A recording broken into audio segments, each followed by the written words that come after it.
Today, I want to talk about a critical first step you need to take before you even start writing your memoir. Skip this step, and your memoir just isn't going to work.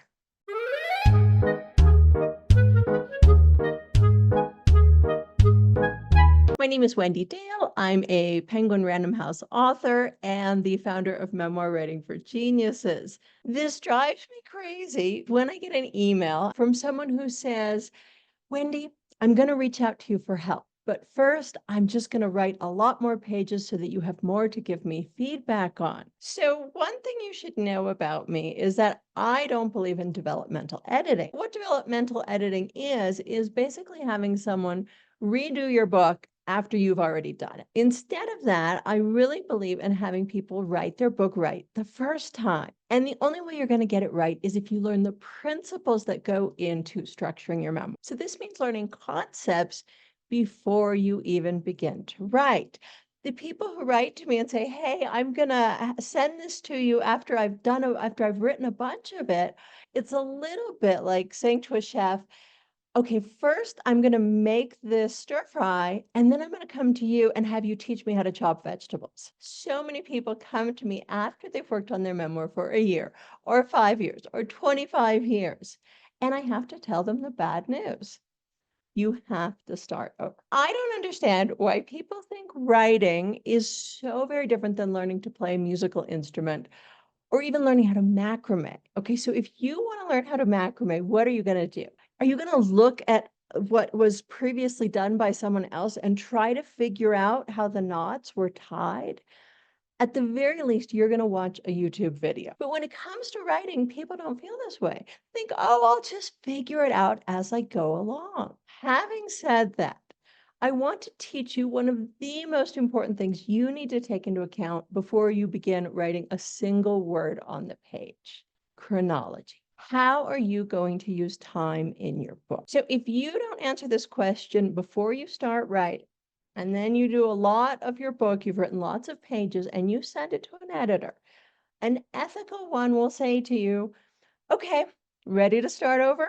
So let me save you decades of time right now. Before you start writing, think about how you're going to use chronology in your book. If you like this video, I'd be really grateful if you would subscribe to this channel. It really makes a difference. So let me help you explain this problem that I see over and over again. People start thinking about their chapters without taking chronology into consideration. So first of all, you need to have chronology in order to have a search. So the huge majority of memoirs have some sort of chronological timeline. We'll talk about jumping around in time a little bit later on. But you need some sense of time moving forward in order for there to be a search, in order for your reader to have something to root for.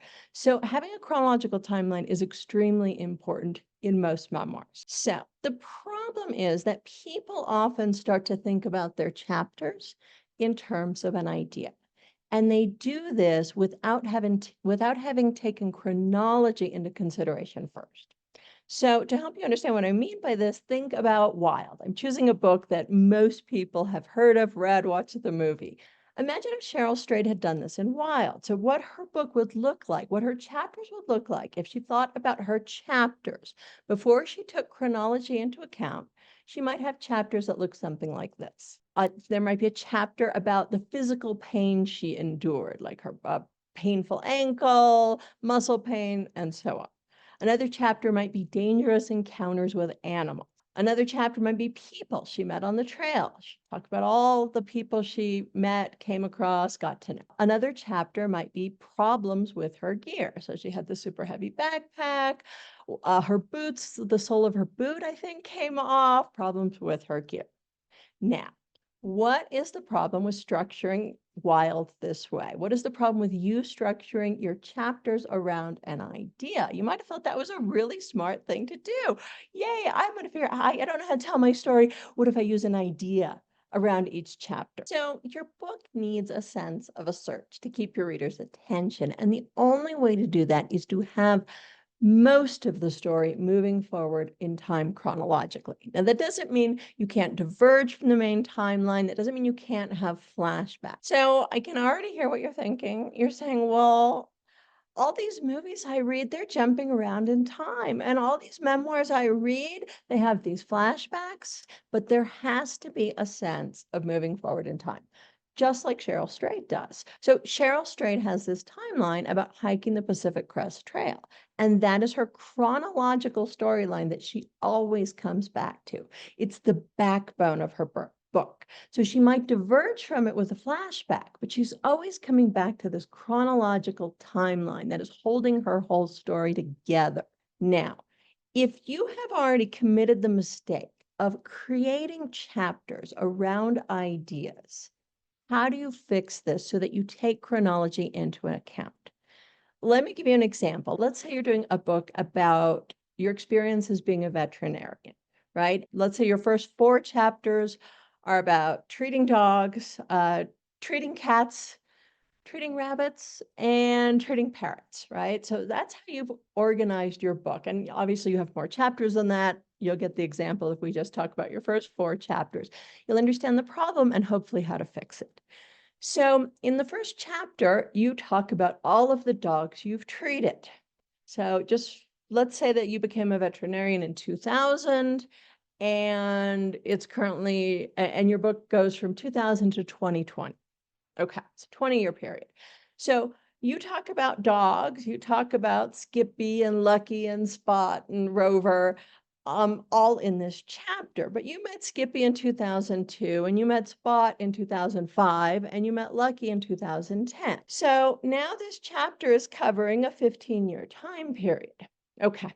That's okay, actually. It's okay for your chapter to cover a long time period. That's not the problem. The problem comes in chapter 2. In chapter 2, now you're going to talk about the cats you met. Let's say you met Whiskers in 2002 and Fluffy in 2008. Well, now we have overlapping chronologies. So you have your dog chapter, which goes to 2015. And in order to talk about cats, you have to go all the way back in time to 2002. The same is going to happen in your rabbit chapter and the same in your parrot chapter. You have overlapping chronology in all of your chapters, and that destroys any sense of a search in your book. So it's not wrong to structure your chapters around an idea, but it is wrong if you do it before you have taken chronology into account.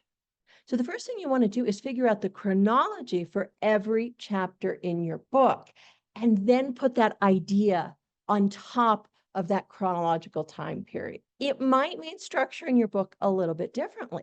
So in the example I give you, I can no longer have a dog, cat, parrot, and rabbit chapter.